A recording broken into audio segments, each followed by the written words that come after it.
هاتینەوەلاتان بینەرانی عزیزی پێشەنگ TV. من بنار مستەفام و خۆشحاڵم بەرنامەکانی چوارشەمەیەکی تری پێشەنگ TVدان پێشکەش دەکەم.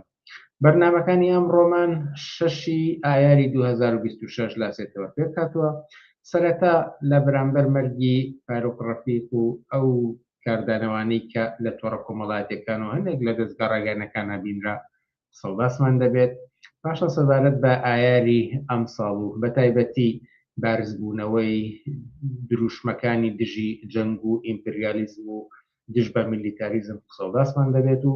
لە ساڵ ڕۆژی تیرۆری سەردەش عوسمانیشدا سەبارەت بە ڕەوشی ڕۆژنامە نووسی لە کوردستاندا لە بەرنامەکانی کۆتایی ئەمڕۆدا سەڵداسمان دەبێت. ئێوەش دەتوانن با پرسیار و سەرنج و تێبینیەکانتان بەشداری بکەن و ئەوانەی لە کۆمەندەی خەنەڕ و ئاراستەی میوانانی بەرنامەکانی دەکەم. لاگەڵمان بن بۆ بەرنامەکانی ئەم شەومان.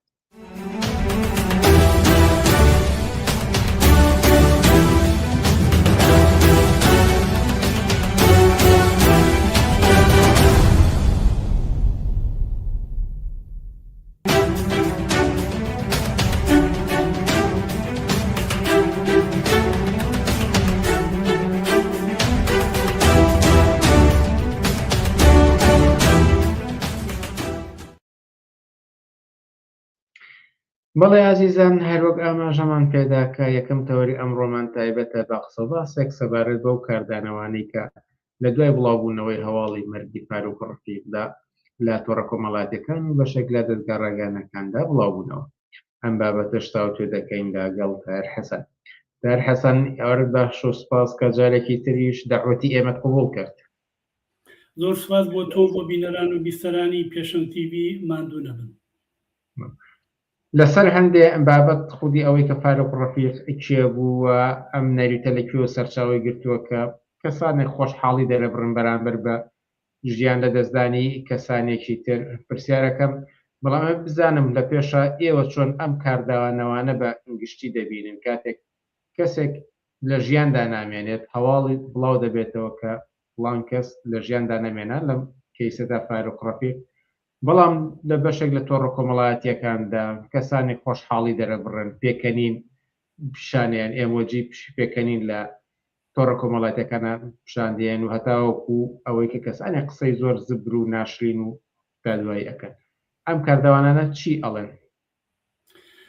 من بەر لەوەی کە لەسەر ئەو کاردانەوانە قسە بکەم حەزەکەم بە کورتی ئەوە بڵێم کە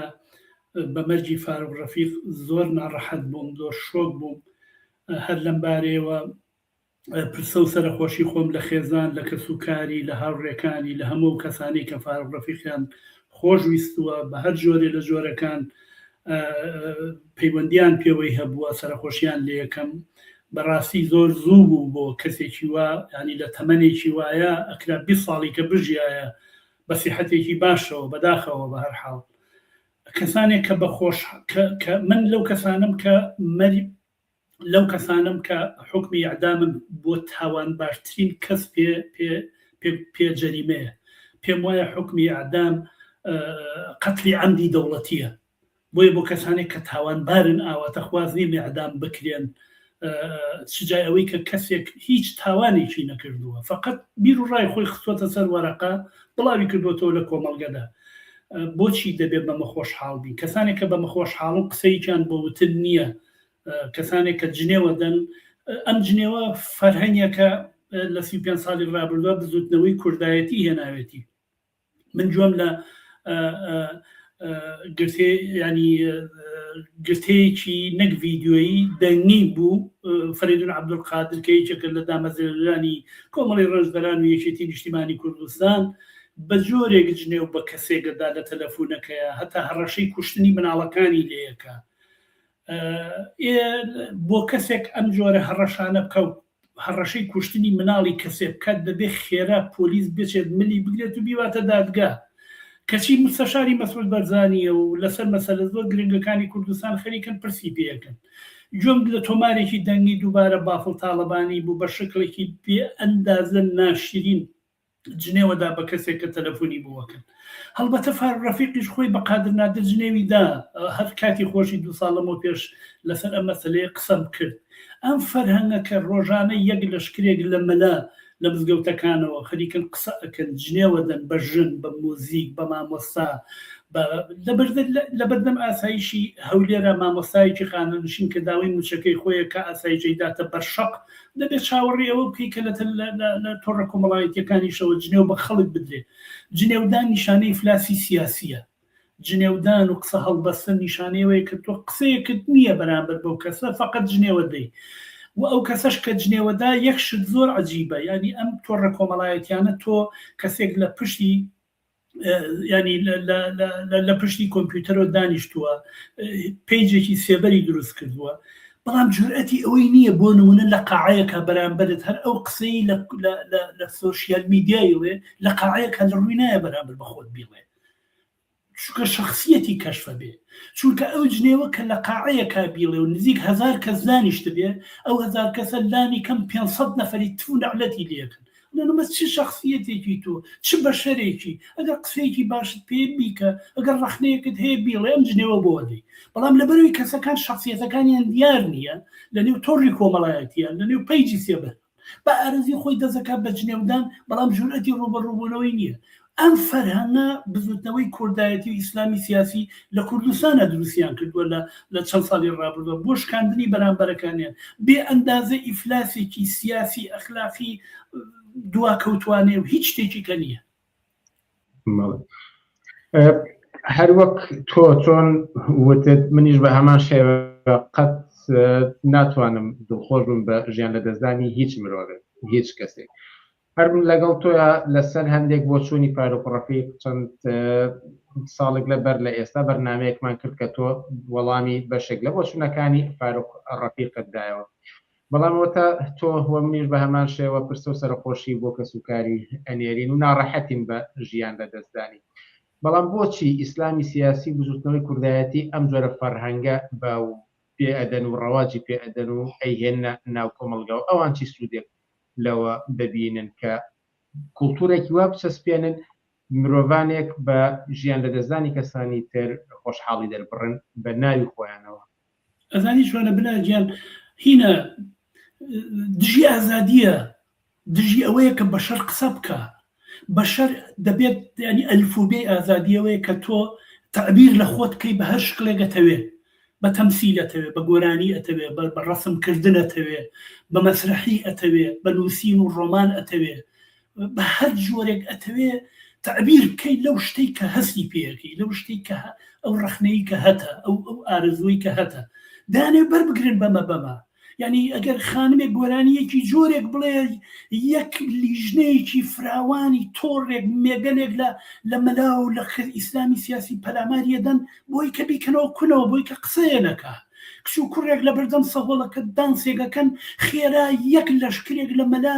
کە بە پارەی دزراوی خەڵکی کوردستان لە 35 ساڵی ڕابردووە خەریکن لە حوجرە و لە خانەقا و لە ئەحزابی سیاسی و لە تەلەڤیزۆن و لە سەتەلایتە بەخێوەکرێن خێرا ئەگەن ئەو شوێنە بۆی و کەسە قسە نەکە یا کەسێک ڕسمێ بکە یا شتێک بڵێ، دانەوێ بەربگرن بەوەی کە بەشەرەکان تعبیر لە خۆیان بکەن، سەد لێدا بنێن، کۆس پێدا بنێن لە بەردەم دەنگ هەڵبڕینی بەشەرەکانە، بەڵام تۆم لە حەزە بکە بەم هەموو ئیمکاناتەوە کە لە بەردەستیانەیە، بەم هەموو ئیمکاناتە کە هەیەە لە پارە لە ئیمکانات لە تەلەڤیزۆن لە پیجی ڕسمی لە سێبەر لە سەتەلایت لە هەموو شتێکەوە لەگەڵ شتێکی دیاری کراو لە کۆمەڵگەدا خێراوە ئیسلام لە خەتەرایە، ئەوە کۆمەڵگە لە خەتەرایە، باشە تۆ کەم هەموو ئیمکاناتە هەیە بۆ منە ترسی لە نمایشی کچێک، بۆ مەها ترسی لە وتاری کەسێک، بۆ مەها ترسی لە نووسینی وتاری کەسێک، بۆ مەها ترسی بەهەرحاڵ مەبەستمەوەیە کە هەموو ئەم فەرهەنگانە بۆ ئەوەیە کە کەس تعبیر لە ئارزوەکانی خۆی نەکە، دژی ئازادیە، دژی حرمەتی بەشەرە، دژی خەسڵەتی ئینسانە و ئەمە بە 35 ساڵی ڕابردوو نیشانیان داوە، بۆیان بکرێت تیرۆرەکەن بەسەر کودەکەن ناو ئەزڕێنن ئیهانە و سوکایەتیەکەن هەموو واناکەن کە بە بەردەمی ئەم دەسەڵاتی کوردایەتیەوە ها پێچێت کە کاریگەری خۆشی دانابێت لەسەر کۆمەڵگا ڕەوازدان بەم جۆرە کەڵتورە معلومە 8,000 9,000 مزگەوت بەڕەسمی لە وەزارەتی ئەوقافی حکوومەتی هەرێمی کوردستان تۆمار کراوە. یەک لەشکرێکی گەورە لە مەلا بێجگەل لە ئەو هەموو مەکتەبی دینی و مەکتەبی قورئان و ئەم جۆرەشتانە کە بزوتنەوەی ئیسلامی یەکگرتووی ئیسلامی ئەمانە دروستیان کردووە بێجگەل لە پارتی خۆی یەکێتی خۆی هەموو ئەمانە دروستیان کردو بەردەوام موشکبارانی ئەم کۆمەلگایانەکەن بێجگەل لە دادگاکان بێجگەل لە قانونی ئەحوالی شخصی بێجگەل لە مەکتەب و خوێندنەکان هیچ جۆرە سانسۆر و کۆنتڕۆڵێک لەسەر وڵاتانی ناوچەکە نییە کە چۆن بتوانن بە پارۆپۆلی سعودیە قەتەر ئەمانە چۆن بتوانن ئەم بزوتنەوانە بکەن بە دژی مۆدرنیزم و مەدەنیەتی کۆمەلگای هیچ سانسۆریشی لەسەر نییە هیچ شتێکی لەسەر نییە. سەرنجام معلومە خۆم هەموو موشەکانە بە بەلاژ نەڕوە معلومە کە کاریگەری لەسەر بێ بەڵام بە بڕوای من سەرباری هەموو ئەوانە هێشتا کۆمەلگەی کوردستان دیفاع لە مەدەنیەتی خۆیەکە. ئەو کەسانی کە جنێو بە فاروق ڕەفیق دەن ئەو کەسانی کە جنێویان بە شێرزاد حەسەندا لەگەڵ ئەو کەسانە کە دیفاعیان لێکرد کەم نین زۆر باڵانسەکە زۆر فەرقی نییە. کۆمەلگەی کوردستان هێشتا دیفاع لە مەدەنیەتی خۆیەکە بە بڕوای. ئەگەر لەرەدا بپرسم کە خودی فاروق ڕەفیق چییە بوو چونکە بۆ چوونەکانی ئەو قسە و باسی ئەو دەرکەوتنەکانی ئەو کاردانەوەی بەرامبەر بەخۆی ئەهێنا لایەنگر و ئەوانێکی تر قسەی جۆرە و جۆریان لەسەر دەکرد و ئێمەش قسە و باسمان لە بەرنامەیەکدا لەسەر کرد. ئەم کەسایەتیە و ئەم ئایدیانی کە ئەیهێنا بیهێنێتە ناو کۆمەلگەوە لێ شارمە چونکە بەشێکی زۆری هێشتا بۆ من ناڕۆشن ماوەتەوە.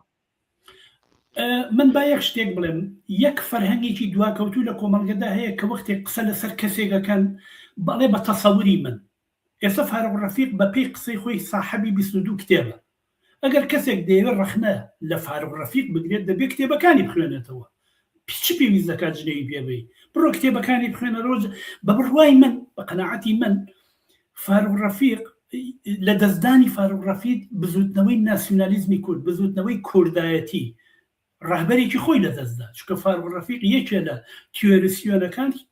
بزوتنەوەی ناسیۆنالیزمی کوردە. بۆیە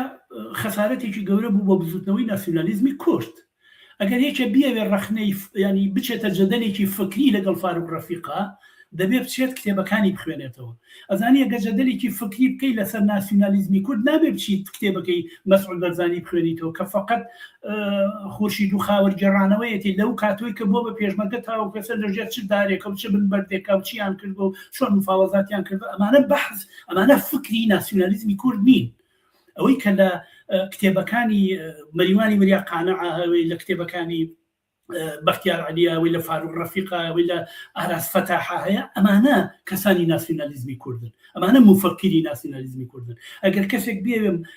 جەدەلی فکری بکات لەگەڵ ئەمانە دەبێم کتێبانە بخوێنێتەوە پێ جوابیان باتەوە بێمە جواب سەرجابی پرسیارەکەن ئاخرین مقابلەی بۆیە ینی نابێت تەسەوور بە تەسەوور بڵێ ئەو کابرا ملحید بۆ کابرا نازان چی بۆ کابرا ئەوە بۆ بڕۆ کتێبەکەی بخوێنەرەوە جاوب بە من بالمناسبە شتێک باسکەم. لە ناوەڕاستی هەشتاکانە کابرایەک پیا بوو نەزانێت لە ژیانە ماوەیانە ناوی سابرگرد عازەبانی بوو لە ماوەی ساڵێکە 3 دانە نامێلکەی دەرکرد نازانمەگە بە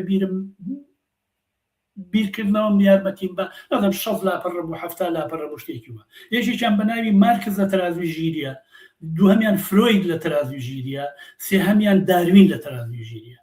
ئەخر ئەمە چکە لە پوتیە کە تۆ مارکز نزیک بە 1000 لاپەڕشتی نووسیوە لەسەر اقتصادی سیاسی باشە تۆ بەرنامەیەکی 7 لاپەڕەی مارکس هەڵسەنگێنی ناکرێشتیوە یان 2025 دانە ساڵ خەریکی توێژینەوە بۆ کتێبی ئەسڵ ئەنواعی نووسیوە تۆ ئێستا بە 7 لاپەڕەتەوێ جوابی بیتەوە ناکرێ ئەوە. بۆیە مەبەستمەوەیە کە دەبێ شتەکە سەرچاوەکەی بخێنونجا هەموو کەسێک قابلی ڕەخنەیە هەموو بیرکردنەوەیەک قابلی ڕەخنێ ئەمە قسەی مارکسە دەڵێ بە هەموو ئەڵێ بە چاوی پرسیارەوە بە چاوی گومانەوە سەیری هەموو شتێ بکە نەک یەکسەر بڵێ قبوڵمە یەکسەر بڵێ ڕاستە توێژینەوە بکە بیر بکەرەوە بیرکردنەوەی خۆت بخەرەکە. فاروق ڕەفیق لە ئاخرین قسەکانی کە لەگەڵ ڕەنسەنگاویەی کە دەڵێ ئومێت فەقەت غەربە تەنیا ڕووناکیەک ئەگەر لە ئارادا بێ غەربە غەرب ئێوە غەربەکە هەیە کاک فاروق ڕەفیق ئێسش وێ زانی جەنگی جیهانی دووهەم تازە کۆتایی هاتووە، سەردەمی گەشەی لیبرالیزم و سەردەمی گەشەی دیموکراسی و سەردەمی گەشەی دەوڵەتی ڕیفا. بابە ئێستا لەم سەردەمەیە خۆی غەرب و دیموکراسی غەرب بوو بە کۆت و ئەسارە چۆتە منی بە شەریەم سەردەمە خۆتە خۆیان ئەڵێن خەریکی قاعیدە دروستەکەن، کوشت و کوشتار لە غەزە دروستەکەن، لە ئەفغانستان دروستیەکەن، لە لیبیا دروستیەکەن، لە غەرب دروستیەکەن، لە مەغریب دروستیەکەن، لە یەمەن دروستیەکەن. ئەمڕۆ خەڵکی دانیشتوانی ئەوروپا و هەتا ئەمەی کە پێڵێن ئەمریکا تەحەداکەم هیچ حکوومەتێک بە 50 زائیدەنیەکی دەنگدەرانی خەڵکی ئەو وڵاتانە چوو بێتە سەردەسەڵات. خەڵک ناچێ بۆ دەنگدان، هیچ ئومێدێکی بە من نەماوە. دیموکراسی خۆی بۆ بە تەوق و ئەسارەت و شۆتە گردنی خەڵک. هەموو ڕۆژێ خەڵکی ئەوروپا لەسەر جادەکانن، لە دژی بێکاری، لە دژی بێنانی، لە دژی نائەمنی، لە دژی شەڕ، لە دژی کەم دەرامەتی، لە دژی بێخانەولانەی. هەموو ڕۆژێ خەڵک هەتا دێ دژیانی بەرەو خواردتر و قڵشتی چینایەتی بەرەو خواردترە ڕۆ لە هەموو گۆی زەویە 15-20 نەفەرەتوانن هەموو گۆی زەوی بەخێوکەنەمەڵە سەرمایەکانیان گەورە بووە. بۆیە ئەم مۆدێلە لە بەڕێوەبردنی ینی سەرمایەداری خۆی بۆ بە کۆسب لە بەردەم گەشەی کۆمەلگەی ئینسانیە. فاروق ڕەفیق ئومێدی ئەوەیە کە فقط ئەم غەربە توانێت ئەم کۆمەلگای ڕزگارکە. ئەگەر کەسێک دەوێت ڕخنە لە فاروق ڕەفیق بدێت دەبێت لێرەوە دەست پێ بکات. چی پێویستەکات ژنێوی پێبی یا ئەمی پێبی. ئەوەی کە مەریوانی وریاقانە ئیژەڵێ فاروق ڕەفیق کەسێ بوو هەمیشە ئەمڕۆ قسەیەکی کە سوێنە قسەیەکی کێ کرد ڕاستەکە، بەڵام مەریوانی وریاقانە خۆشی هەرو دەردەی هەیە ڕۆژێک قسەیەکە. ڕۆژێ لە بەردەکی سەرا هاتبوون لەگەڵ بەختیار عەلی و لەگەڵ ئاراس فەتاح باسی وایان کرد کە ئەم حکوومەتە ئەم دەسەڵاتە کە هەیە خەڵک تۆراوە لە حکوومەتی هەرێمی کوردستان، ئێمە ئیشمانەوەی کە بتوانین ئەم خەڵکە بکەوینە بینیانەوەکو مستەشارێک و خەڵک و تۆراوی خەڵک لەگەڵ دەسەڵاتە ئاشت بکەینەوە بڕابکردنی بەرنامەی دزوتنەوەی گۆڕان و ئەو نەخشە ڕێگایش کە دواتر بوو بە شکستی حەفەی شوبات و ڕۆژانی دوایی فاروق ڕەفیق نووسی بووی. نیوەی بەرنامەی بزوتنەوەی گۆڕان مەریوانی وریاقانەوەوانە نووسیبیانە کە ئەوتە گەیشت بەم ئاکامی کە ئێستا بینیوتە. بەبەستمەوەیە کە بزوت ناسیۆنالیزمی کورد خۆی لە ئەزمەیەکی خنکێنەر و قوڵایە، بۆیە هەر ڕۆژێک قسەیەکە. تۆ تەماشاکە لە چوار پاشەی کوردستانەوە، کوردستانی گەورە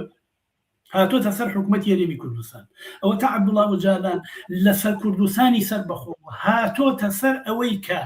چەک دابنێن بچنە نێو پرۆسەیەکی ئاشتیەوە. هێشتا دەوڵەتی تورکیا قبوڵی نەکردووە لانی کەم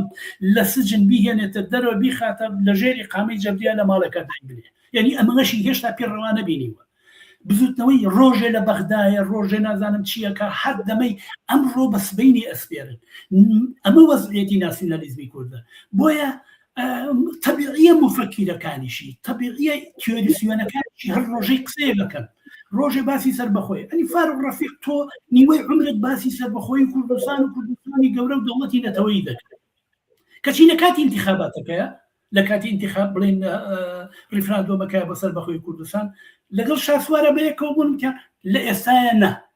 ئەیکەی. یعنی تۆ 35 ساڵە دەسەڵاتی بەدەستەوەی لە کوردستانی عێراقا، ڕێ زەمینەکانی دروستکردنی دەوڵەت ئامادە نییە. کەی ئامادابێ؟ ئەمە چێشتە لێی بنی چۆن ئامادابێ؟ یعنی 35 دانە ساڵ دەسەڵاتی بەدەستەوە بێت کە لە تاریخی بزوتنەوەی کوردایەتیە، لە تاریخی ناسیۆنالیزمی کووردا لە هەر چوار پارچەی کوردستان شتیوان نەبووە. فقط یەک مەقطع هەیە، ئەویش ساڵی 70 بۆ 74 کە مفاوەزاتی پارتی و حکوومەتی بەعسە بێ 70 بۆ 74. فقط ئەو مەسافەیە شەڕ نییە، جۆرێک لە ئۆتۆنۆمی شتێکی لەم بابەتە لە ئارادایە. لە تاریخی 100 ساڵی ڕابردووی بزوتنەوەی کوردایەتی شتیوان نەبووە. تۆ تقریبا نیمچە سەربەخۆیی 35 ساڵە دەسەڵاتێکی سەربەخۆت هەیە، جێیشێکت دروست کردووە، علاقاتی لەگەڵ وڵاتانی دەوروبەر هەیە، نەو دەفرۆشی، سنوورەکان بەدەست خۆتەوەیە، ئەمنیەت ئەوڕوا شتیوان نەبووە لە تاریخە. بۆ ئەمە هێشتا نتوانی بێ زەمینەکانی دروستکردنی دەوڵەتدا مەزرێنی کەیەتەوێ بیکەی کەوایە. یعنی تۆ تەماشاکە کاتی خۆی ئەگەر بنارم مەجاالم ئەم نمونەیە بێنەوە، کاتی خۆی غافورە بەشێک بوو لە مالیزیا، لەسەر مالیزیا بوو. ئەمە نە فوقر بوو، ئەمە نە بێکاری بوو، ئەمەە لە سەنغافورە هیچ شتێ لە ئارادا نەبوو. سەرنجام مالیزیا وازی لێنا وەکو شۆن بڵێ دایک و باوکێک مناڵەکەی خۆیان واز لێبێن بڵێن دەریکەنە دەڕ بەخێوت ناکەینی تر. بەڵام کابراایەک پیا بوو لە سەنغافورەی لە چوارچێوەی بەرنمەیەکی 35 ساڵیە گەیان بەم سەنغافورەی کە ئێستا لە ڕیزی هەر پێشەوەی وڵاتانی پێشکەوتووایە. تۆگەن نەتەوێ ئەم لەم کۆمەلگایە سەر بەخۆیە دروستکە یعنی تۆ ناتەوێ تۆ بەس فقط خەریکی دزیکردن بووی. بۆیە فاروق ڕەفیق و مەریوانی وریا قانع و چێوچێوەمانش کە قسەکەری ئەم بزوتنەوەیان هەر ڕۆژەی قسەیەگەکەن چکە بزوتنەوەکەیان لە نێو قەیرانێکی خینچێنەرایە ڕۆژێ لەگەڵ خەزعەلی ڕۆژێ لەگەڵ عەبدوڵڵا جالان ڕۆژێ لەگەڵ تورکیا ڕۆژێ لەگەڵ جمهوری ئیسلامی ڕۆژێ ئەوە تا تۆ تەماشاکە ساڵ و 8 مانگە انتخابات لە کوردستانە بووە حکوومەتێکیان نتوانیوە دروست کرد نەیانتوانی یەک کۆبوونەوەیکی پەرلەمانی کوردستان بکەن بۆیە بمبەخشە تۆزێ درێژەی کێشە بەشێکی زۆر لە قسە و باسەکانە وەڵامی ئەو پرسیارانە بوو کە ئەمویست بیکەم بەڵام بۆ فزوڵی ئەوەش بپرسم کە ئەو تەرازوی ژیرەی کە دانرابوو بۆ مارکس و فرۆید و داروین سەرنجام بە ژیری هاتنە دەرەوە چونکە من نەنگستوەوە بابەکە نامیلکەی بچوک بچوک بوون بەعض بۆشی ینی بە ئاشکرا لە بازار ئافرۆشایکی 60 لاپەڕە بوو لە بازاریان فرۆش مارکزە تەرازوی ژیریە فرۆید لە تەرازوی ژیریە داروین لە تەرازوی ژیریەوە هەیەکی 60 لاپەڕە بوو بڵایان کردوە زۆرتر کە پیلێ بوو کە بۆ هەموو کەسانێک کە تۆزی خوێنەواریان هەبوو جێگەی گاڵتەجارلی بوو بەڕاستی بەڵام لەو تەرازوی ژیرە پێم وانێ بە ژیری دەرچوو بێتن لەو هەڵسەکان بێمە سەر کۆتا پرسیارم کە لە بەرامبەر ئەم فەرهەنگەی کە ئێستا لە کوردستاندا لانیکەم لە تۆڕە کۆمەڵاتیەکاندا دەبینرێت پێکەنی لە بەرامبەر مەرگی کەسێکدا ئەو قسە زبر و هەتا ئاستی جنێ و بە ئاشکرا خۆشحاڵی دەربڕینە ئەکرێت چی بکرێت؟ بە بڕای من فقط دەکرێت ئەم جۆرە ئەم جەدەلانە بکرێت کە ئێستا من و تۆیکەین لەگەڵ خەڵکی ترە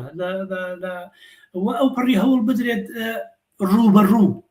ڕوبەڕوو کەسەکان قسە بکەن لە قاعە بگرن قسە بکەن سیمینار بکەن خەڵک داوەتکەن دانیشن ڕوبەڕوو کەسەکان یەکتری ببینن بە دەموچاوی واقعی و ڕینی خۆیانەوە ئەمە ئەتوانێ ئەو کارە بکات لەگەڵ بردنەسەری ئاسی وشیاری خەڵک من هەمیشە لەگەڵ مستەفایە قسەیەکمە کرد و ئێسش دووبارەی کەمەوە زانی چۆنە مەکینەی سیارە کۆمپیوتەر هەر جیهازێک لەگەڵ ئیشکردنی زۆرە لە تەمەنی کەمە بێتەوە لەگەڵ ئیشکردنی زۆرە لە تەمەنی کەمە بێتەوە بەڵام مێشتی بەشەر بە پێچەوانەی ئەمەوەیە مێشتی بەشەر ناتوانی وەکو دەغیلە پاشەکەوتی کەی بڵێ بەکاری نایەنم 10 ساڵی کە بەکارێنم ئەگە بەکارێنێنی بۆ گەنەکە مێشتی بەشەر هەتا بەکار بێت تەرکیزی زیاترە بێت بۆیە کەسانێک کە یاری شەترەنجەکەن کەسانێکە زۆرە خوێندنەوە کەسانێکە ئەمانە کەمتر تووشی زەهای مەرە بن تووشی لە بیرچوونەوە بن ناڵم نابن بەس کەمتر ئەبن بۆیە باشترین شت بۆ هەموو ئەو بەڕێزانەی کە هەیە لەم سەری ڕاستەوە تا ئەو سەری چەپ ئەوەیە کە کاکە بیر بکەنەوە ئەو ینی ناکرێت تۆ مەلایەک وەکو گایل خەڵکێکی خستووە سەرکە خەریکە لێڕێ مەلامەس هەرێک دانیشتووە قسە ئەکات جنێوەدا بە کەسێکی وەک فاروق ڕەفیق و دڵێ ئاەتێکە هێنێتەوە و نازانم حەدیثێکە هێنێتەوە دڵێ بەپێی ئەم حەدیثە دەتوانین ئێمە خۆشحاڵ بین بە مردنی کەسێکی ئاوها ئەمانە خەریکە جوێگرتن لەمانە ئەمانە دەبێت لە ئەزانی چی ئەمانە بڕوا بکە سەرەتانن لە کۆمەڵگەدا گوێنەگرتن لێ بەڵام چۆنە مەسەلەی سەرێکی مەسەلەی دەسەڵاتە مەسەلەی یەکێتی و پارتیە بڕوا بکە پارتی زۆر لە یەکگرتووی ئیسلامی دواکەوتوترە یەکێتی زۆر لە یەکگرتووی ئیسلامی دواکەوتوترە باشە ئەمانە ڕەواج بەم فەرهەنگانادەن ئەوەی کە ئەتوانێت ئەوە بردنەسەری ئاسی وشیاری خەڵکە هەرەوەیە ئەگینا هەر حاڵان خەریکن پاریان ئیمکاناتیان هەیە تەلەڤیزۆنیان هەیە سەتەلایتیان هەیە ئەنوا وەشکان پەیجی سێبەر و پەیجی ڕسمیان هەیە شەو ڕۆژ خەریکن لە مزگەوت و لە ئەنوا وەشکان کانونی دینیا خەریکن قسە ئەکەن مەکاتبی جۆرا جۆرەکەنەوە فیستیڤاڵی جۆرا جۆرەکەنەوە کەسێ زمان هەیەڵێنێ دەکەس پەلاماری شخصی ترین شتیانەدا کۆمەڵێک شت هەیە دەبێت بەری پێبژیرێ بۆ نمونە کەسانێک خۆ دیارن کەسێک لە پەیجێکەوە جنێوەدا کەسێک لە پێ کەرامەتی کەسێک گەشتێنێ ئەوانە گە 4 نەفەر لەو کەسانە بگیرێن و بخێنە دادگا غەرامەیەکی مالی بکرێن بەهەرحاڵ حەدێک دانرێ بۆ ئەم شتە بەڵام ئەم هیچ سنوورێکی نییە هیچ سنوورێکی نییە هەر کەس بە خۆی بە ئارەزی خۆی خەریکە جنێوەدا هیچ لێپرسینەوەیەکی نییە کەرامەتی خەڵگەشتێن هیچ لێپرسینەوەیەک نییە ئەمە مەسئولیەتی دەسەڵاتی یەکێتی و پارتیە کە بەرێ بگرن بەم کارە کەسانی خەرامە بکەن کە جنێوەدەن. تار حەسەن زۆر سپاس لە بەرنامەکانی ئەم شەی پێشەنگ تیڤیدا ئامادە بوون. زۆر سپاس بۆیەوە ماندوو نەبن زۆر سپاس بۆ بیسەران و بینەرانی پێشەنگ تیڤی زۆر سپاس. زۆر سپاس. ئازیزان وچانێکی کورت و پاشان سەبارەت بە ئایاری ئەمساڵ بەرنامە و قسە و باسێکمان دەبێت و لەگەڵمان بمێنەوە.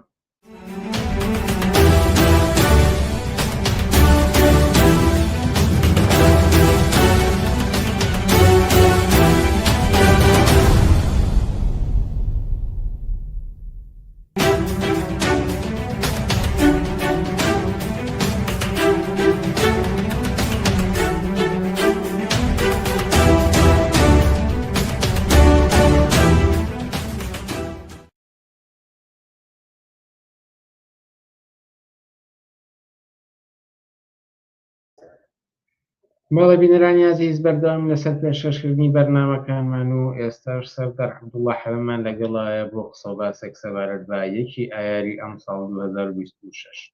سەردار عەبدوڵڵا ئێوەرەت باش و سپاسکە لەگەڵمانیت. زۆر سپاس بۆ ئێوە زۆر سڵاو ڕێزم هەیە بۆ بینەران و بیسەرانی تەلەڤیزیۆنەکەتان. زۆر سپاس.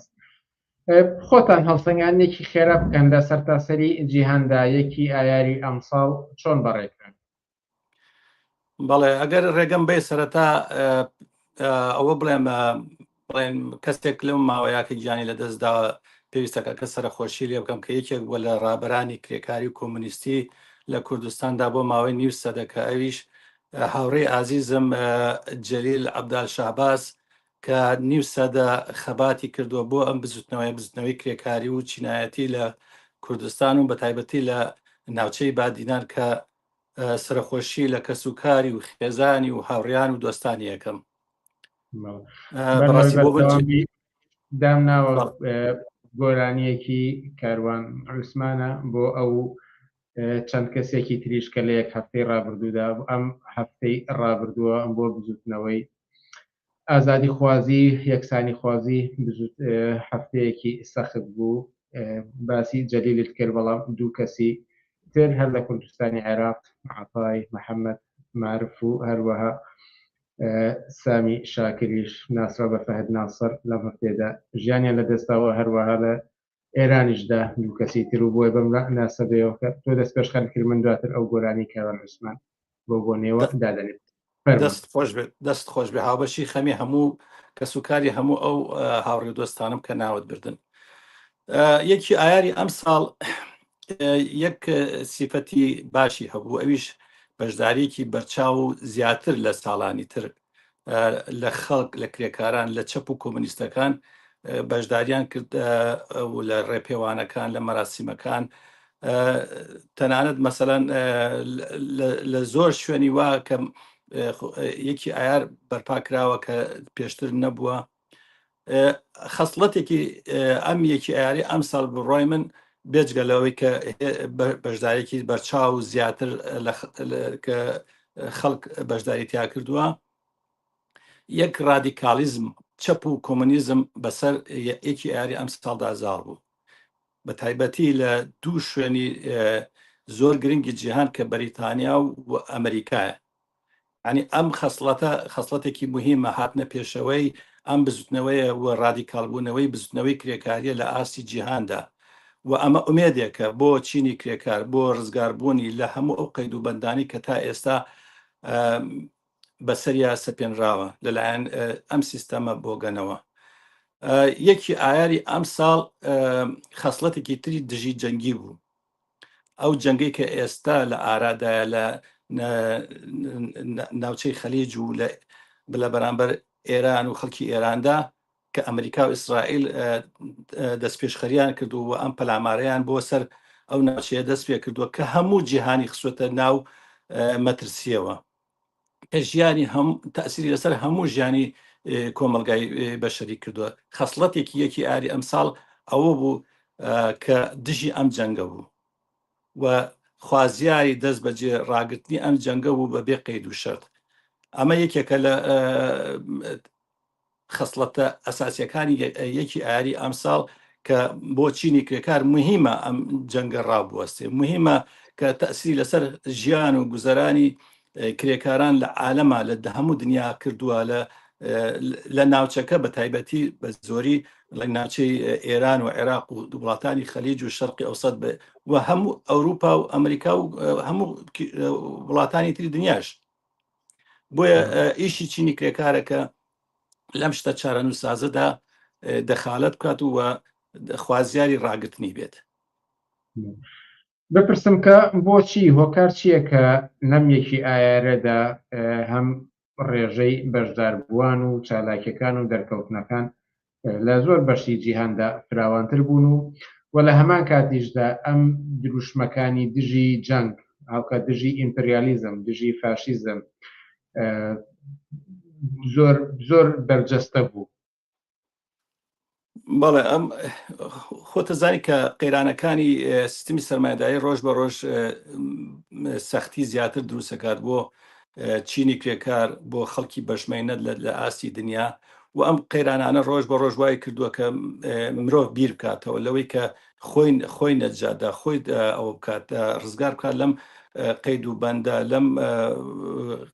قەیرانانەی کە هەر ڕۆژە مەسەرەن بەسەری ئاشکێتەوە بەهۆی زیادبوونی گرانیەوە بەهۆی زیادبوونی بێکاریەوە بەهۆی ئەوەوە کە برسێتی هەژاری لە ئاستی سەرتاسەریە زیاتری کردو ڕۆژ بە ڕۆژ چینی کرێکار و خەڵکی بەشمێنەت مەسەرەن زیاتر ئەکەونە ژێر تەسیراتی خراپی قەیرانەکانی سیستمی سەرمایه‌داری ئەم قەیرانە کە ئێستا هەیە ئەم گرانی و نەی کە ئێستا بەسەر کرێکاران و خەڵکی بەژمێنە تاشکاوەتەوە هەرگیز وێنەی نەبووە لە جیهاندا. ئاستێک لە وشیاری کرێکاران هاتوتە سەرەوە کە ئاسێکی بەرزی هەیە لە چاو ساڵانی ترا. بۆیە مەسەرەن کرێکاران لەم ڕۆژان نمایشێکیان کرد پیشانیاندا کە چیتر ئەم وەزعە قابلی قبول نییە و لەو سیستەمەی قبول ناکەن جارێکی تر نانەوێت مەسەرەن قەیرانەکانی سیستمی سەرمایه‌داری کە بەسەر ئەواندا بشێتەوە. لەم قەیرانانەدا باوەڕ کە سەرمایه‌داران ملیۆن ڕۆژ بە ڕۆژ سەرمایەکان زیاتر ئەبێت، بەڵام لەولاوە هەژاری و بەشمێنەتیش زیاتر ئەبێت. ینی ژمارەی ملیاردەرەکان زۆر زیاتر بوون. چەندە مەسەرەن جەنگ هەبێت چەندە قەیرانەکانیان ئاوان بێت چونکە هەموو ئەو وەزعە بەسەر خەڵکی کرێکار و زەحمەت کێشە ئەشکێتەوە و ڕابەرانی کرێکاری و ڕابەرانی ڕادیکاڵی کرێکاری زۆرتر ئەمەیان دەرک پێ کردووە. بۆیە مەسەرەن زیاتر ئەم بزوتنەوەی ڕادیکاڵتر بوویەوە، زیاتر چەپبوونی پێوە دیار بوو. هۆکارەکەی زیاتر ئەوەیە کە بەشی ڕابەرایەتی ئەم چینە ڕۆژ بە ڕۆژ مەسەرەن وشیارتر ئەبنەوە و دەرک بەوە ئەکەن کە ئەم کۆمەلگایە چارەسەری تەنها ئەوەیە کە لە ڕیشەوە بگۆڕدرێت، لە ڕیشەوە چارەسەر بکرێت، ژێرخانی ئابوووریەکەی بگۆڕێت بە قازانجی کۆمەلگا بە قازانجی چینی کرێکار و زەحمەت کێش. یعنی هۆکارەکەی ئەمەیە زیاتر. بەڵام ئەوەی کە من ئەمبینی مەسلەی ئیمپریالیزم مەسلەی فاشیزم بەڕاستی لە دنیای ئەمڕۆدا ئەوەنە بەرجەستە و لە ئارادایە کە لە ئایاردا دروشمی بەرامبەر بووترێتەوە و پێویست بە هاتنە مەیدان وەکێک بە لە دروشمە سەرەکیەکان یان زیادە ڕۆیە بە بۆچوونی ئێوە؟ بە بۆچوونی من ڕێک بەرامبەر بە خۆیەتی، یعنی لە ئێستادا کە ترامپ هاتوتە سەرکار لە ئەمریکا ڕاسیزم و فاشیزمی پەرە پێداوە لە ئاسی دنیا، ینی لە ئاسی هەموو کۆمەلگاکانە دەرکەوتووە ڕاسیزم چەندێک تەسیردا ئەنێ لەسەر کۆمەلگای بەشەری بە دژی پەنابەر بە دژی خەڵکانێک کە خەڵکی ئەو وڵاتە نین مەسەرەن قانون و قەراراتی ئەو وڵاتانە خەریکە مەسەر وای لێ دێت کە هەمووی دەبێتە قەرار و قانونێکی فاشیستانە و ڕاستیستانە بەرامبەر بە پەنابەران یعنی پەنابەر ئیقامەشی هەیە و دەریەکەن لە وڵاتانە ئەمەی کە مەسەرن ترامپ دەستی پێ کردووە تەسیر لەسەر هەموو سەرتاسەری دنیا داناوە ینی ئەمڕۆ بوونی فاشیزم و ڕاسیزم نەتیجەی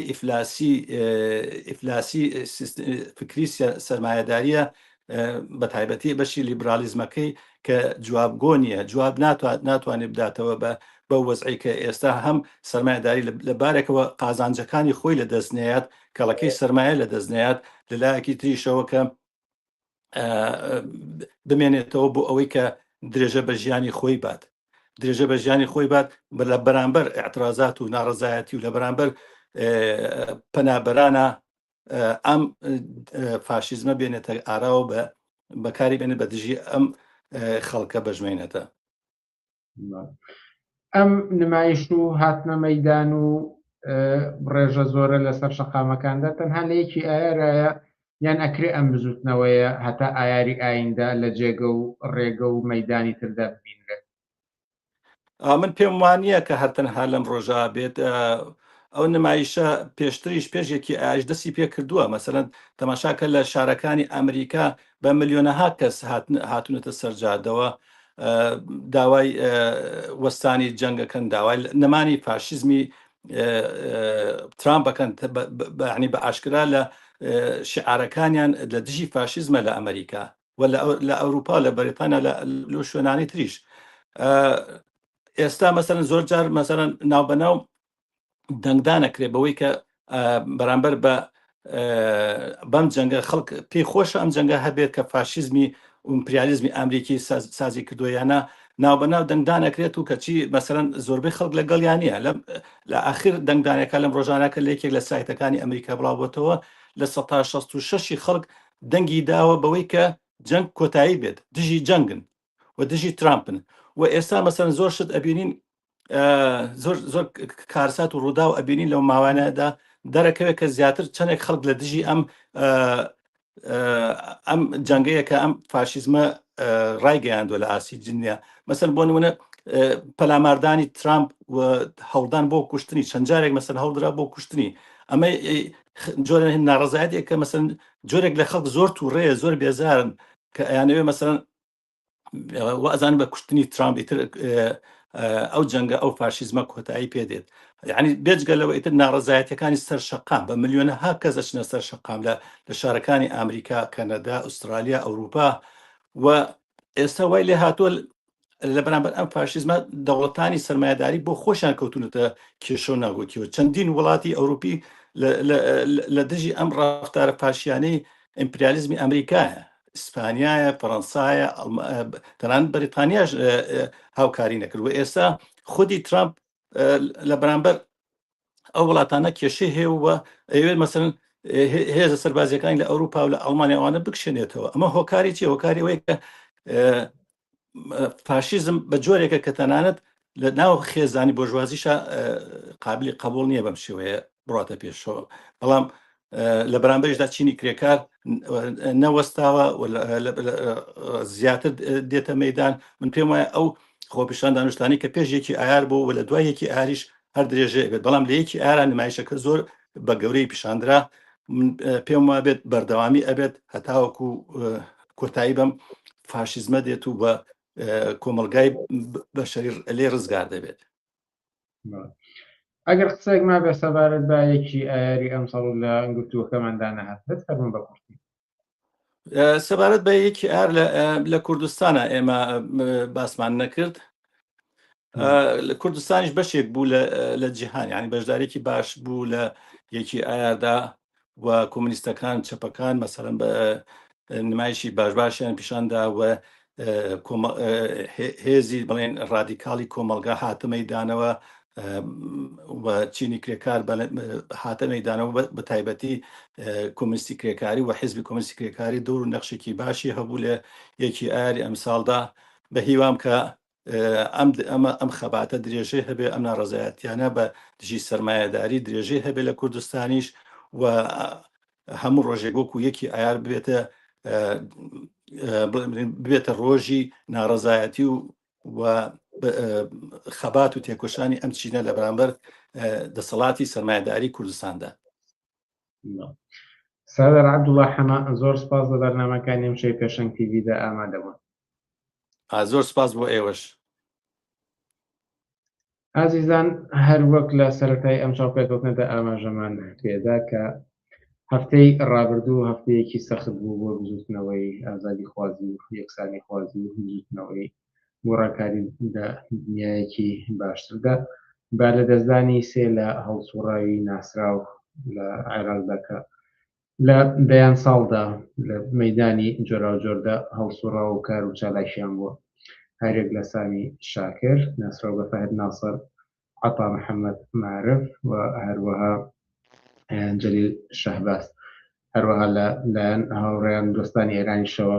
بڵاو بووەوە کە چەند کەسێکیش لەوێ گیانیان لە دەستدا بوو لە هەڵسوڕاوانی ناسراوی بزوتنەوەیەدا.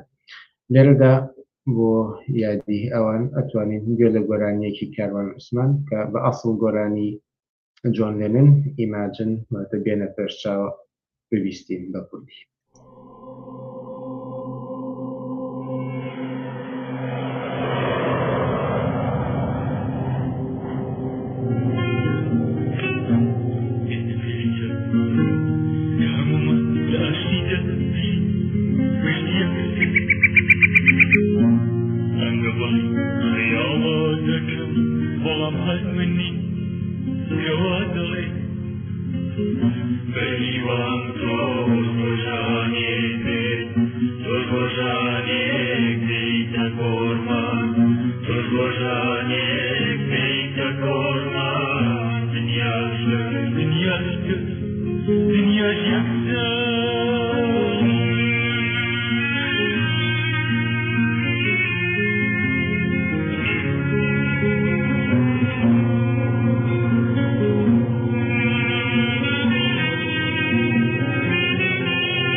Bikaya wa ayin nabe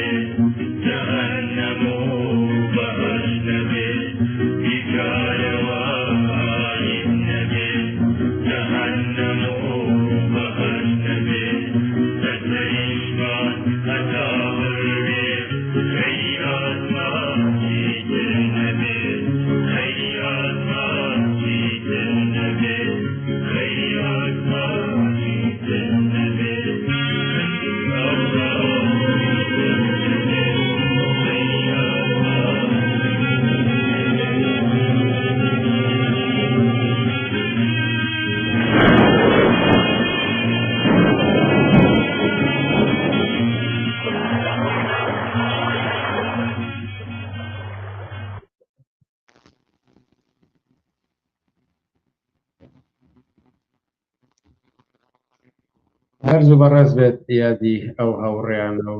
ڕێگای خەڵاتیان بەردەوام بێت. هاوڕێیان ئازیزان، بینەرانی ئازیز،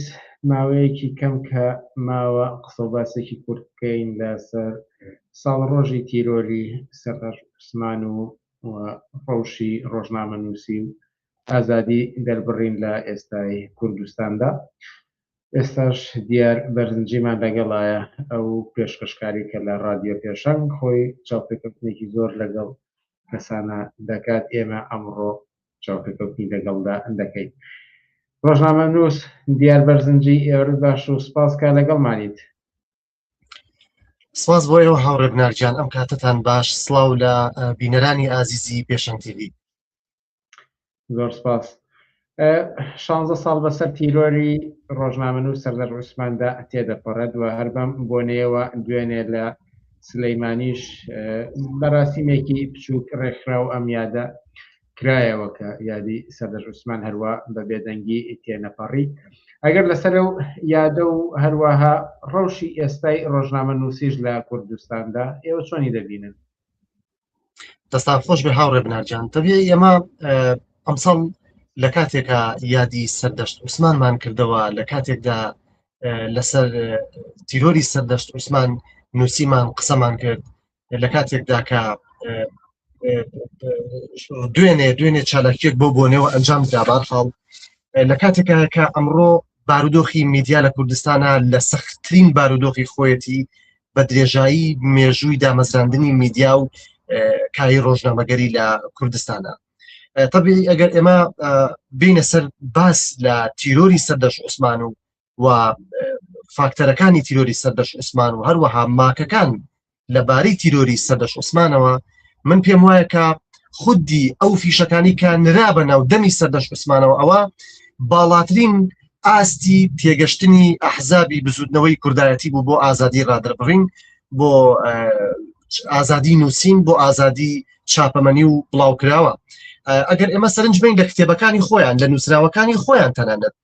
ئێستا کەشتێکی زۆر باشە کتێب لەسەر یەکتری ئەنووسن و لەو ڕێگەیەوە چیان باز لە تاوان و جەنایەتەکان یەکتری ئەەکەن. تۆ سەیرەکەی ئەمانە لە شاخیشە تەنانەت ئەو کاتانی کە لە شاخ بوون لەوێش هەڵەسان بە کوشتنی خەڵکێکە نەیاریان بوو، خەڵکێکە لەسەریان شتیان ئەنووسی، یعنی کەسێک پێشمەرگەیەک چوزانم کادرێکی خۆیان شتێکی ئەنووسی لێرە لەوێ لەسەر ئەو محاسبە ئاکرا. تەنانەت خەڵکیان محاسبە کردووە لەسەرەوەی کە لەسەر دیواری گوندێک شتێکی نووسیوە عەلەیهی ئەم حیزبانەی خۆیان، عەلەیهی سیاسەتی حیزبەکەیان. ئەمە کوشتنی سەردەشت عوسمان، کوشتنی کاوەگەرمیانی، کوشتنی سۆرانی مامەحەمە، کوشتنی ئەم کەسانە باڵاترین ئاستی تێگەشتنی ئەحزابی کوردایەتیە بۆ دنیای سەحافە، بۆ ڕۆژنەمەوانی. ئەو پەڕی باوەڕبوونیانە بەو کایە. بەڵام لە بەرامبەر ئەمەدا دەسەڵاتداران قسەیان هەیە و ئەشتوانم بۆی بەڵگەیەک نیشانەدەن کە هەر ئێستا لە کوردستاندا دەیان دەستگای ڕاگەاندن هەیە، دەیان تەلەڤیزیۆن هەیە کە 24 کاتژمێر کار دەکەن. ئەو چەندین دەستگای ڕاگەاندن هەر لە رادیۆ و هەر لە ڕۆژنامە و ئەوانە هەمویان کار دەکەن. ئەمە بەڵگەیەک نییە بۆ ئەوەی کە ئازادی ڕۆژنامەنووسی لە کوردستاندا بێ کێشە و گرفتە؟ هاوڕێ بنارجان، ئێمە ئەگەر بگەڕێنەوە بۆ پاش مانگێک لە کوشتنی سەردەشت عوسمان بە بۆچوونی من خۆم وای لێت یەکەم تەبیعی ئەمانە بیریان کردەوە کە چی بکەن بۆ ئەوی میدیا ناشرین بکەن، بۆ ئەوەی کارێک بکەن کە یعنی کاتێک بڵێن ڕۆژنامەنووسێک تیرۆر کرا خەڵک بە ئاسایی وەری بگرێ، کاتێک کە بڵێن فڵان دەستگای ڕاگەاندن دائەخرێ ئەو دەستگای ڕاگەاندن ئەگەر بوونی هەبێ ئێستا کە بە تەواوی لە بەرژەوەندی خەڵکی کرێکار و زەحمەتکێش ئیشکا ئەگەر بێت و ئەمانە هەر کاتێک بیانە دایخەن بەلای خەڵکۆ نۆرماڵیکەن بۆیە هەستان یعنی دەیان کەناڵ و دەیان رادیۆ دەیان میدیای سیر و سەمەرەیان دروست کرد کە یعنی هەموو شتێکن ئەمانە ئیشی میدیا ناکەن بۆ نمونە ماوەی پێش ئێستا من یەکێک لەم کەناڵانەی ئەمان کە پارێکی یەکجار زۆریی تیا خەرجەکەن بینیم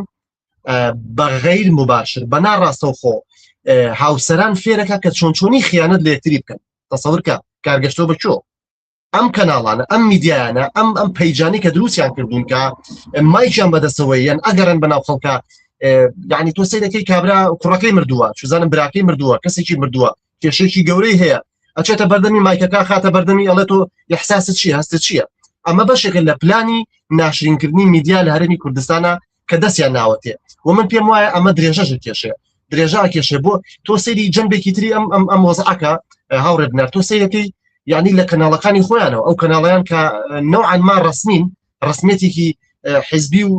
ئیعلامیشیان هەیە یعنی قسەی وا بە یەکتری ئەڵێن کە بەڕاستی خەڵک لە ناو کۆڕ و کۆمەڵ و مەجلیسی زۆر تایبەتی خۆیان لەوە ناچێت لە ڕووی بە باسی کات یعنی ئیهانەی یەکتری ئەکەن قسە بە یەکتری ئەڵێن جنەوی ناشرین بە کەسوکار و بە خێزان و بەمانە یەکتری ئەڵێن یعنی بێڕێزی بە یەکتری ئەکەن لە کاتێکە ئەم کەناڵانە خەڵک سەیریەکە مناڵ سەیریەکە بیر لە سایکۆلۆژیای کۆمەڵگە ناکەنەوە بیر لەوە ناکەنەوە کە ئەمە ئێستا دنیای تەکنەلۆژیای خۆتان نەزانن هەر کەسێکە بینی مۆبایلێکی بەدەستەوەیە مناڵ بەدەستێتی هەرزەکار ئەمانە ئەبینێ کاریگەری نەگەتیڤ لەسەر مێشک و لەسەر ئیحساس و یعنی کەسایەتی ئەم مناڵە دروستەکە ئەمانە مەلێک نایەنەوە بەڵکو وەکو عەرزم کردن هەر لە دوای کوشتنی سەردەش عوسمانەوە بەڕێی من هەستان ویستیان کارێک بکەن کە میدیا بە جۆرێک ناشرین بکەن هیچ کەسێک یعنی بەلایەوە گرنگ نەبێ بۆ نمونە ئەگەر بەیانی رادیۆی پێشەنگ دابخرێت هێزێکی سەربازی هێزێک با بەسەر رادیۆی پێشەنگە دایخا لە بەرەوەی کە تاکە کەناڵە تاکە میدیایە لە کوردستانەکە 100% لە خزمەتی خەڵکی کرێکار و زەحمەتکێشایە و ئەو چاوپێکەوتنانەی کە بڵاوی کاتەوە ئەو هاوڕێیانەی ڕەهبەری حزب کە چاوپێکەوتنیان لەگەڵاکات ئامانجەکەی ئەوەیە کە ئەو ڕاستی و حقیقەتانەی کە ئەمان میدیاکانی ئەوان هەڵیە جێرنەوە ئێمە بیخێنەوە سەر قاچەکانی خۆی بۆی کە خەڵک بیبینێ و بزانێت کە چیە مەسەلە بۆ بەسم لەوە بوو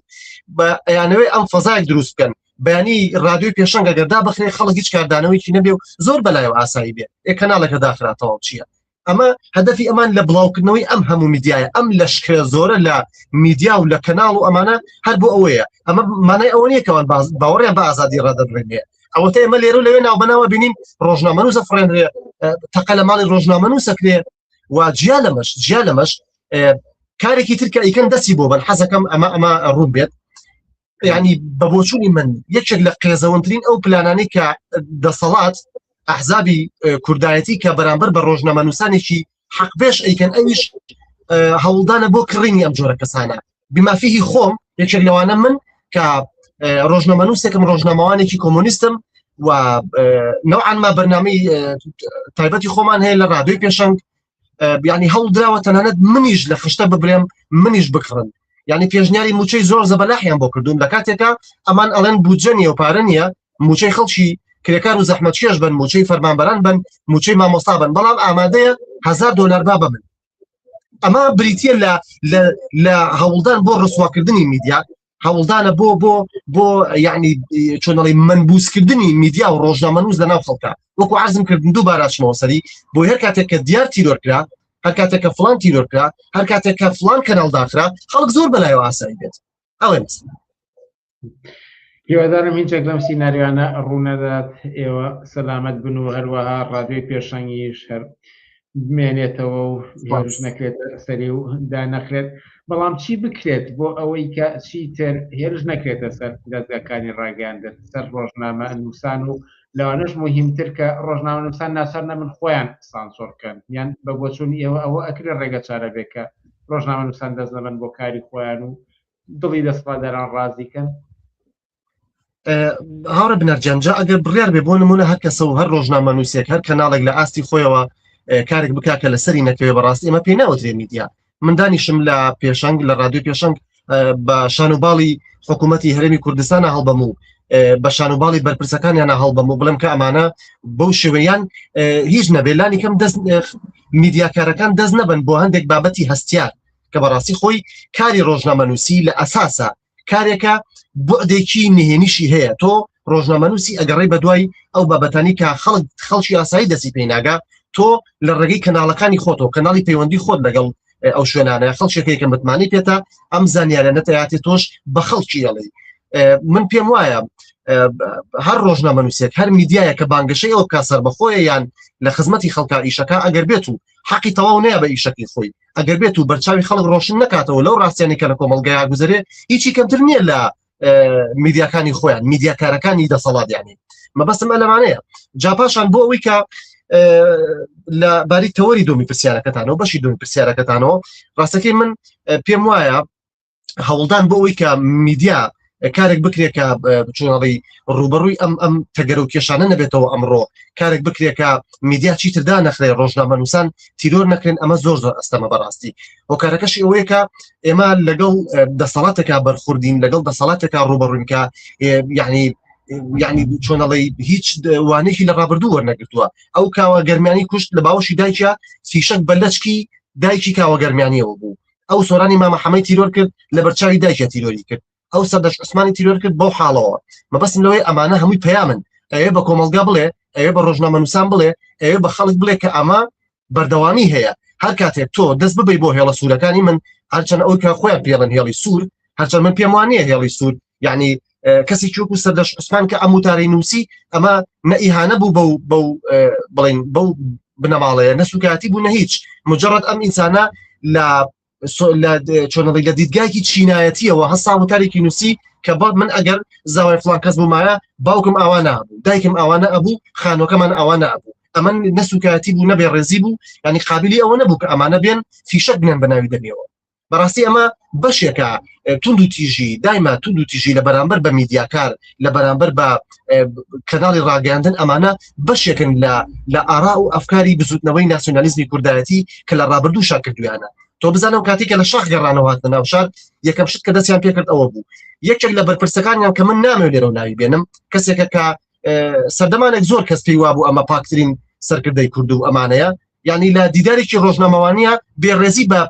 بە ڕۆژنامەنووسەکەی خۆیانەکە کە میدیاکاری خۆیانە مجرد پرسیارێکی زۆر ئاسایی لەکە پێم وایە ئێوەش و خەڵکی جەزانن کە مەبەستم لەو سەرکردەکە چییە لەو کەسایەتی سیاسی چییە خەڵکی خۆیانە کابرا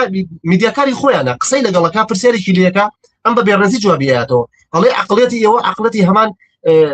سەردەمی بەحسە تۆ بزانە ئەگاتە چۆ ینی ئەمانە هیچیان قبول نییە تەنها ئەوەیە کە تۆ مەسەلەن میدیاکار بێت لە خزمەتی ئەمانە بێت لە خزمەتی ئەمانە قسە بکە شت بنووسێ تەنها ئەمانەیان ئەوێ منیان ناوێت تۆیان ناوێت کەسێکی تریان نایە بە ڕێزێکی تریان ناوێت کە یعنی ئەوێ ئەو ڕاستیانی کە ئەمان هەڵیان گەڕانەوە ئێمە بیخێنەوە سەرقاچی خۆی پیشانی کۆمەڵگەی بین نایانەوێت کە ئێمە بۆ نمونە ببورن باز لەوە بکەین کە نەخێر خەڵکی کوردستان ئەمەی کە ئەمان باسیەکەن ڕاست نییە ئەسڵ ئەساسی نییە ئەوەی کە ئەوڵێ داهات نییە نەخێر داهات هەیە بەڵام وەکو فاکتێک وەکو با بڵێم ئامرازێک وەکو ئامرازێک بۆ کۆنتڕۆڵکردنی کۆمەلگا و دەستگرتن بەسەر هزر و مێشک و جوڵە و تێڕوانینی کۆمەلگەیە بەکاری ئێنێ ینی من لە کۆتای ئەم بەشێ قسەکەمە ئەمە ئەوە بڵێم کە بودجە هەمیشە چەکێکە بەدەست دەوڵەتەوە هەر کاتێک بیوێ زیایەکە کاتێک بیوێ کەمێکە دەستان خۆش بێت ئەگەر قسەیەک ما بێت و لە کۆتایی چاوپێکەوتنەکەدا بتانەوێت بە کورتی ئاماژەی پێ بدەن و لە چاوپێکەوتنەکەماندا نەهات بێت فەرموون من زۆر سپاسان دەکەم سەرەتا هاوڕێ بناردیان دەستان خۆش بێ بابەتێکی زۆر باش بوو ینی سپاسان دەکەم بۆم چاوپێکەوتنەوە بۆم ئەم داوەتە من وەکو ڕۆژنامەنووسێک وەکو میدیاکارێکی کۆمۆنیست داواکارم لە میدیاکاران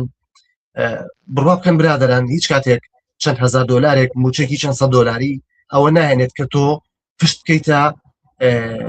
داخوازیەکانی خەڵک پشت بکەیتە خەڵکی کوردستان ینی ئەم ئێش و ئازارێک کە تۆ بە بەرچاوی خۆتەوە ڕۆژانە ئەیبینی کە خەڵک لەسەری موچەیە گیان لە دەستەیە پیرەپیا و پیرێژن هەرگیز ینی تەماعێکی کاتی لە ژیانە ئەوە ناهێنێت کە ئینسان بەڕاستی تەنەزوری بۆ بکە بۆیە هەمیشە پاکمانەوە باجی قورسی ئەوێ وەکوی کە ئێمە وەکو حیزبی کۆمۆنیستی کرێکاری کوردستان و بە دیاریکراوی وەکو میدیاکارانی حیزبی کۆمۆنیستی کرێکاری کە ئێمە لەم دۆخە سەختەیە بە دیاریکراوی مەبەستم لە دۆخی سەختی ئابووری کەناڵەکەمانە میدیاکانمانە هی ئەوەیە کە ئێمە پاک ماوینێتەوە باجی پاکمانەوەمان ناوە ئێمە بە قسە ینی خۆتۆ هەر ئەوە نیە بە قسە بێ بانگەشەی ئەو بکەی کە تۆ لە پشتی خەڵکیت کە تۆ لە خزمەتی خەڵکای ئێمە میدیا هەیە ئەبینین ئەڵێ ئێمە بێلایانین ئێمە لەگەڵ خەڵکان ئێ باشە کاکە تۆ کە لەگەڵ خەڵکای ئەی بۆ باس لەو ناڕاستیانە ناکەی کە میدیاکانی تر باسیەکەن تۆ خۆ لە میدیاکەی خۆتەوە خەریکی چاوەشەکاری بڵاوەکەیتەوە ئەمە قسەی من بوو زۆر سپاسانەکەم و دەستان خۆش بێت ڕۆژنامەنووس دیار بەرزەنجی زۆر سپاس کە لە بەرنامەکانی وشەی پێشەنگ تیڤیدا ئامادەبوون دەستان خۆش بێت سپاس عزیزان ئەوەش چاپێکەوتنە بوو لەگەڵ دیار بەرزەنجی ئەو بەڕێزەی کە لە ڕادیۆ پێشەنگەوە چاپێکەوتن لەگەڵ زۆر کەسەکات ئێمە ئەمڕۆ شاریمان چاپێکەوتنی لەگەڵدا بکەین و هەر لێرەشدا دێینە کۆتایی بەرنامەکانی ئەم هەفتەیەمان تا هەفتەی ئایندا کاتێکی خۆش بۆ هەموو لایەک و هەر شاد و سەرکەوتوو